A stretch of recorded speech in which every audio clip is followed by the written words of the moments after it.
structure here. And it's what you talked about, Juice, is that people wanted the cool points, or the style points, or how you got in. I asked the question on Twitter at the end of the last game and said, look, if they, everyone's frustrated now, but if they win next week and win their way into the playoffs, does that change your perception? And for some people, that wouldn't be good enough. Right.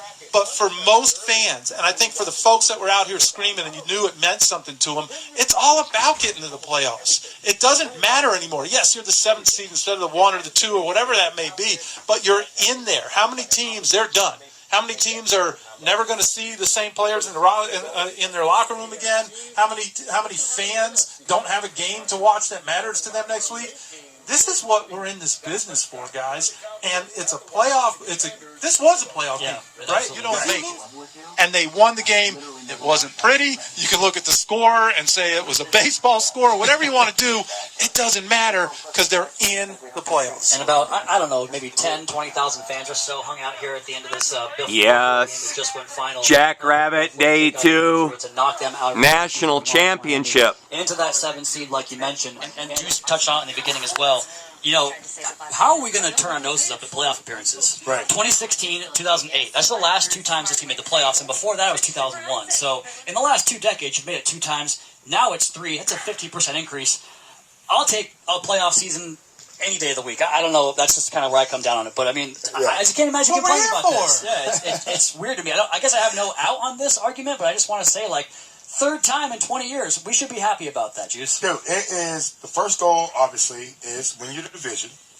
Second goal is to get into the playoffs. No matter how you get in there.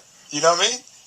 Win your division gets you in automatically, but then you got to try to find a way to get into the playoffs. No matter how it is.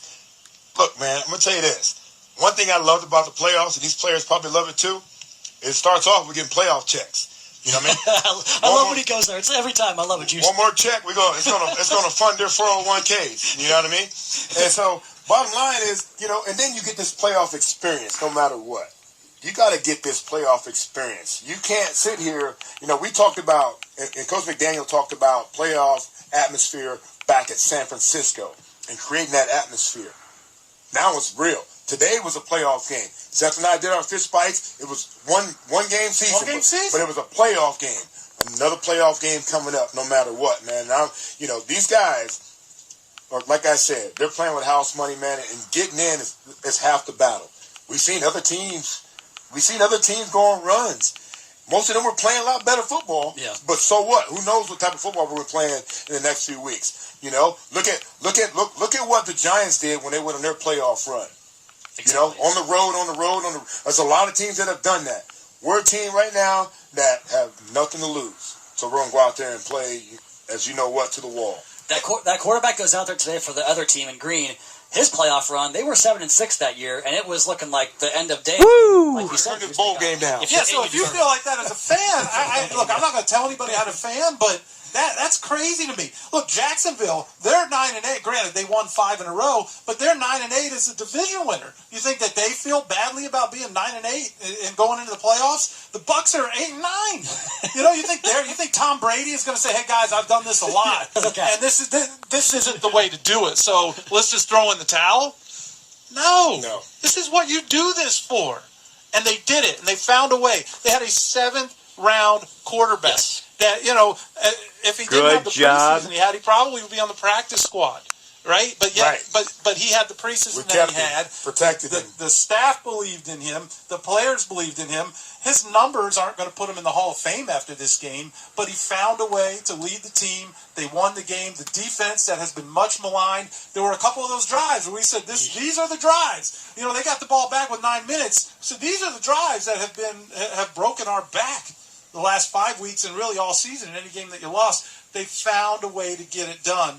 And I think that matters this time of the year, Juice. Yeah. And touchback, it was ruled a touchback, although Barrios ran it out. But he was kind of gesturing over to the crowd that he was pretty fired up. And that's one of my guys. I love me some Jason Sanders. Yeah. I do today. Mixing it up in the cafeteria. I do today. He's my guy. This is one of the guys. He's my guy. He's just one of the guys you root for. He's a good dude. Hey, pass me the salt, Jason Sanders, my guy. Pass me the salt. 3 field goals, and it's enough for the Dolphins' victory and enough for the playoffs. So we've got game balls. We've got drive of the game. We've got Mike McDaniel and Skylar Thompson audio and game balls. What is that? It's been a while. We have Tell game you balls what to it hand is, out. We have a drive in the game with no touchdown, and we have game balls with no touchdowns. Jet 6. You're listening to the fifth quarter post-game show brought to you by the Palm Beaches. Give it to Mostert. Mostert puts his head down, knocks a couple of Jets defenders down, and he's got out to the 44-yard line.